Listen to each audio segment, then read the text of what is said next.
მოგესალმებით. ჩვენ გავიარეთ ეგვიპტე. და ძალიან მალე გვექნება შემაჯამებელი, ჩათვლა, გაკვეთილი და თქვენ აუცილებლად უნდა მომიგზავნოთ საინტერესო პრეზენტაცია, სადაც ყურადღებას გაამახვილებთ ძველი ეგვიპტე, ფარაონების ცხოვრება, ყოველდღიურობაც, დედოფლები, მათი საქმიანობა, ქადეშის ბრძოლა. რა თქმა უნდა, ეგვიპტის მიერ წარმოებული ბრძოლებიც და ნილოსის მოაზეც გვესაუბრებით. აუცილებლად.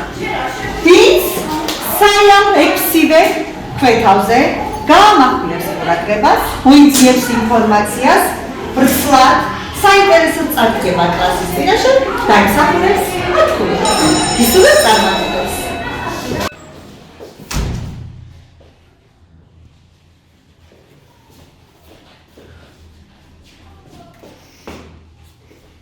მოხდარილიანა, რაზე მოგისმენია? მომდევნო დაკვეთილზე ისტორიის პრეზენტაცია მაქვს გასაკეთებელი ძველ ეგვიპტეზე. მე კიდევ არაფერი არ მისწავლია. წარმოდი აბა ერთად ნახოთ რა თემები გაქვს.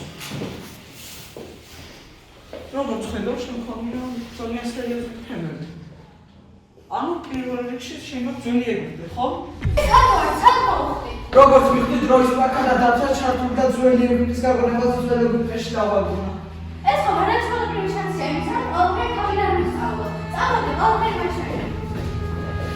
მოიცა, ესენი ხო ფარაონები არიან. დიახ, ისინი გახდა. ესენი იყვნენ მთელი ეგვიპტის მმართველები. ისინი აწარმოებდნენ დაპყრობილ ბრძოლებს და შემოჰქონდათ კანონი.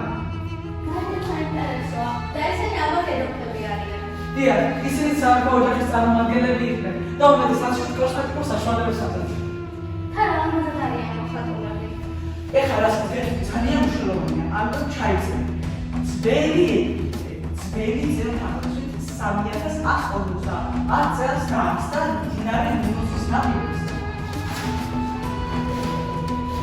ეგვიპტელის ხომ ძალიან საინტერესო საწყამი სისტემა. ის მათ გავადათ წყლის მილები და წყალი მთელი ეგვიპტეს გააშენო და ასე მიაწოდნენ წყალს. ასევე ეს იცავდა მათ მდინარე ნილოსის გაშობისგან და ადიდებისგან. და ერთი კითხვა გამიჩნდა და ეგვიპტეში სამშობლოს და ტაძრის მოსა დინატარებდა. ეს საფრთხე ძალიან მნიშვნელოვანი იყო. ამ საფრთხეს ქურუმი აგებდა. ქურუმი იყო ეგვიპტეში ყველაზე გავლენიანი სფეროს ადამიანი. ის ატარებდა რიტუალებს და სხვას შეძლებდა.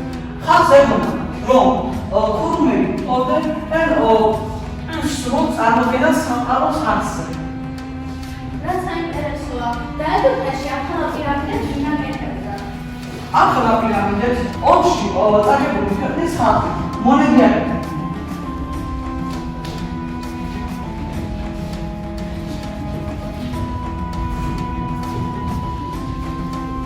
ისინი ძალიან ძვირ სამუშაოს ასრულებდნენ.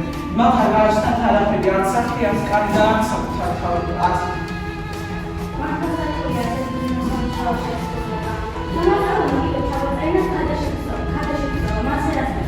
ბაში დავაკეთოთ ქადაშის ბრძოლაზე. ქადაშის ბრძოლა. როგორც მივხვდი ქადაშის ბრძოლაში ეს მოაინახოს რომ აღარ ეგვიპტეში და პერსედასებამდე და გაიგო პირველი დავი. ორ მეფეს შორის ეგვიპტის ფარაონ რამსეს მეორე და ქეთების თავასა და მუათას შორის. უმისგანში არ დავლებდი.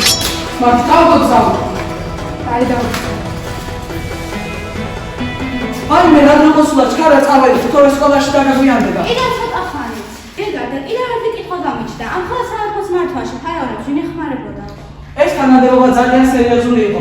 ამიტომ ფარაონები თავის ოჯახის წევრებს ეხმარებდნენ ამ საქმეში. მათ მოხელეები ერქვათ. ისინი ეხმარებოდნენ ფარაონს ქვეყნის მართვაში და გასამჯეროს იღებდნენ ამისთვის.